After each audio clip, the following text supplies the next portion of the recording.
Today I'm going to show you how to plan a virtual holiday party for work. It's exact same strategy that I've used to help plan events for companies like Amazon, Disney, Shopify, and a lot of other companies. So let's dive right in. Alright, let's face it.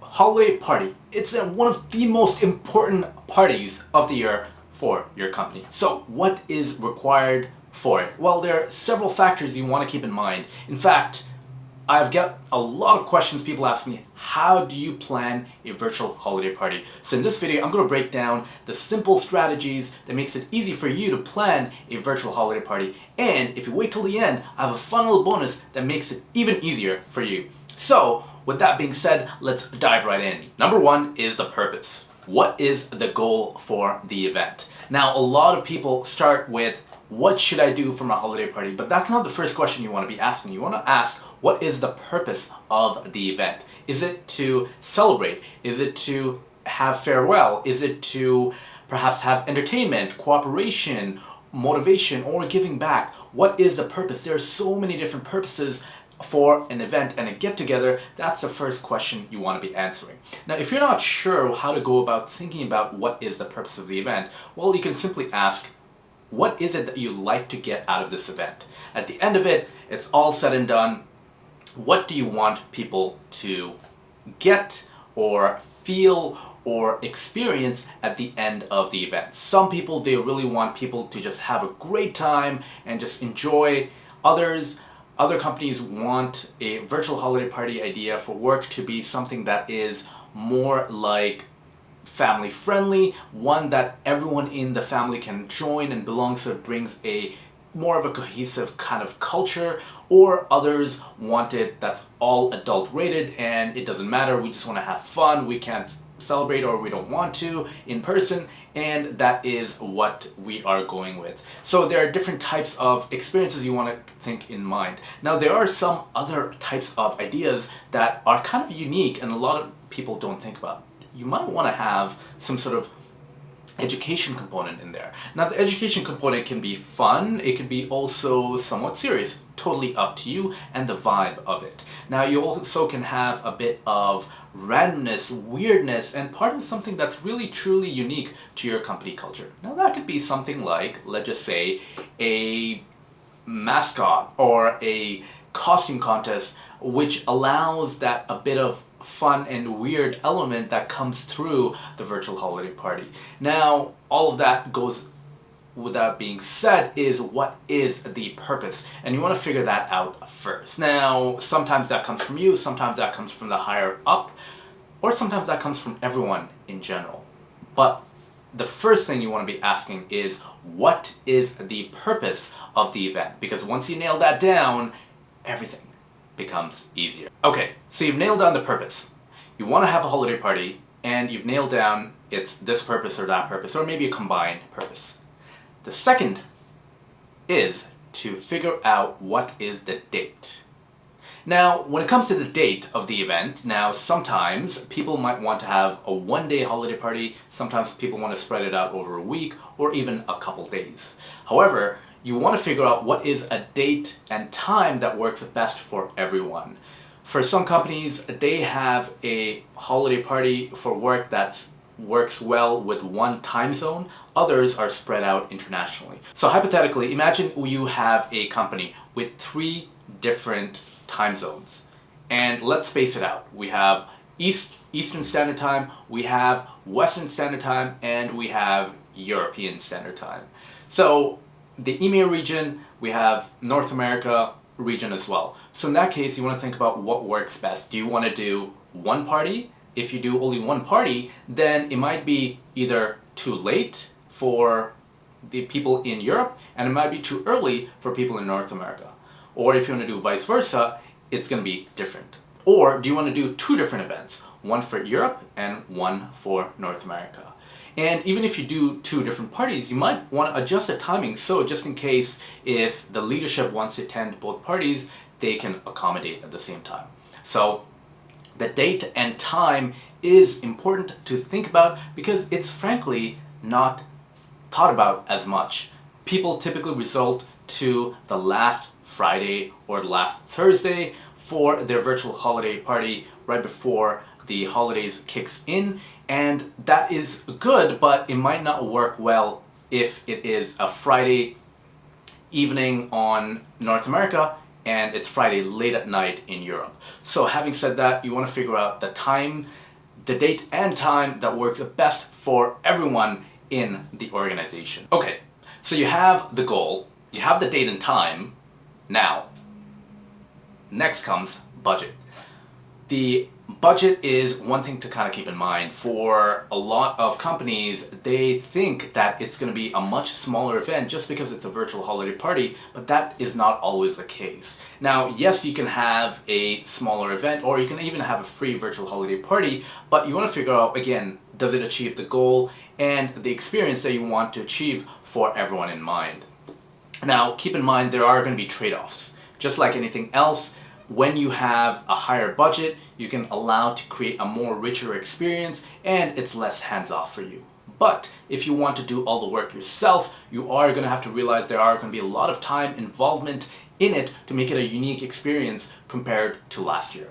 So, having said that, here's what to keep in mind when you're looking at budget. Number one is there going to be any gifts being sent out? Now, when you're thinking about gifts, you want to think about what is the gifts you want to send out. Is it going to be custom? Is it going to be part of an experience? Or is it just going to be no gifts and it's going to be an e-card or a gift card or nothing at all? Having those in mind, having those budget at the back of your head while going about it moving forward, that helps you plan easily.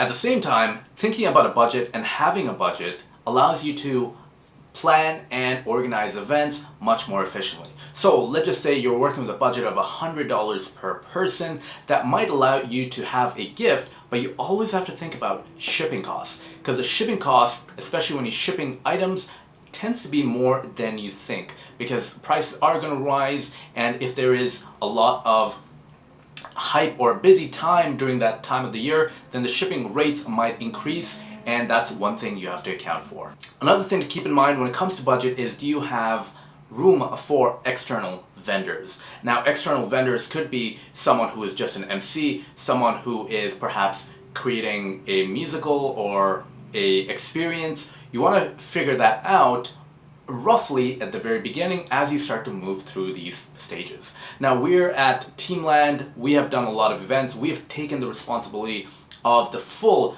virtual holiday party for work for several companies from start to finish. And if you want to learn more about that, check out Teamland, ourteamland.com, to learn more about that. Number 4 is people. Now, people is going to kind of go hand in hand with budget. What ends up happening is sometimes if you have a small group of people that you're responsible for, it might be easier to do a virtual holiday party. But if you have a larger group, then you have to account for a few different factors. One, getting everyone's information. Especially if you're shipping gifts, or if you're thinking about shipping gifts, you have to figure out all the logistics to coordinate that. And you also want to figure out the time delay when you're dealing with people. So, for example, if you're shipping from North America to Europe, there's going to be a longer lead time or shipping time to get things over, whereas if you're sending someone a gift box that is in the same city as you.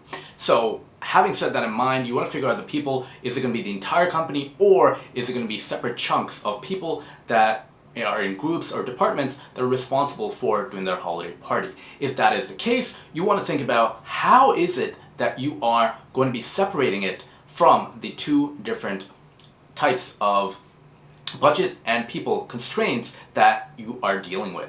5th is a platform. What is a platform that you're using? Are you going to be using a Zoom to create a Zoom virtual holiday party? Or are you going to be using Microsoft Teams or another platform? There are several different other platforms, and the things to kind of keep in mind is, are you going to be using something that people are familiar with?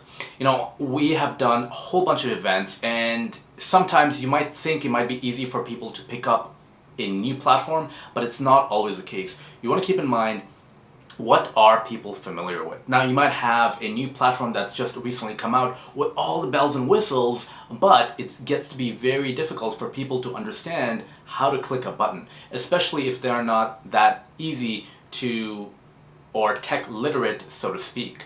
If that is the case, you want to make sure that it is a platform that everyone's used to using. At the same time, you want to make sure that the platform's able to handle the load. Now, for some places, if you want to do a Zoom virtual holiday party, a standard Zoom license allows you to have 100 people in the Zoom link. But if you have a large meeting add-on, you can add to more people to have 500, etc. people. That allows you to have more. Now, typically, if you're using it for meetings internally, you are typically used to the meeting. Having said that, you want to keep in mind a few things. Breakout rooms. Breakout rooms allows everyone to not be in one specific room, but really go off and go into different experiences. So if you want to have, and if you have a high budget and you want to have an experience, one that which allows everyone to get and be free-form just like you would in a natural party, a real life setting where people are walking around, you want to make sure you do it in a way that is very simple and allows breakout rooms, so that way you can have different experiences in different breakout rooms. Let's talk about team next. Who is going to be responsible for executing a perfect event, a perfect virtual holiday party for your company the day of? So you're going to have to think about a few different factors. One is the tech. Who is going to be responsible in the back end, making sure everything is okay? The other thing is who's going to be emceeing? Is it going to be yourself? Is it going to be someone else? Or who's going to be responsible for all the logistics leading up to it and coordinating? Now, you can do it yourself, you can have someone on your team, or you can hire someone external like Teamland to help virtual experiences to create the perfect virtual party for yourself. Whoever you choose for your virtual holiday party, you want to make sure that they have done it before. Now, in our case, we have seen when things don't go according to plan, when someone is not prepared. So when you have everything prepared, that makes it so much easier to make sure that, hey, we are running much more smoothly and this is an experience that everyone's enjoying. All right, agenda. Let's talk about an agenda. What does an agenda look like for a virtual holiday party? Well, again, a few things to kind of keep in mind. Is it a one-day event? Is it a couple hours? Or is it a multi-day or a week-long event?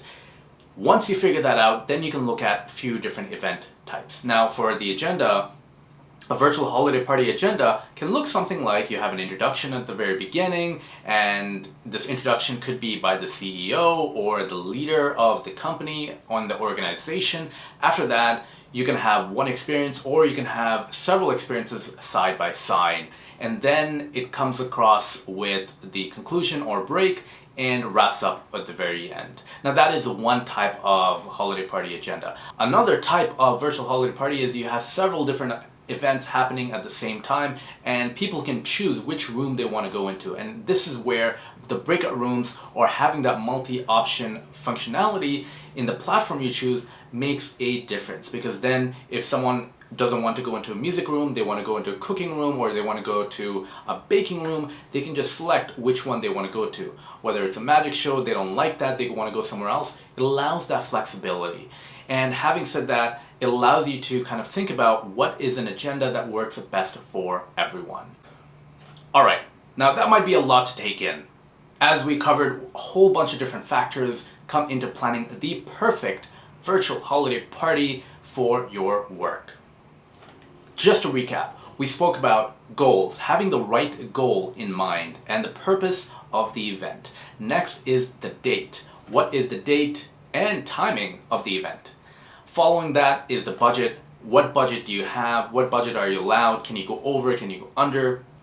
Next is people. Who's got your back? Who's on your team? And who's responsible not only for planning and organization of the event leading up to all the logistics work at the very beginning, but also the day of. Because keep in mind, when it comes to logistics, you have to figure out gathering people's email, making sure all the shipments arrive in time.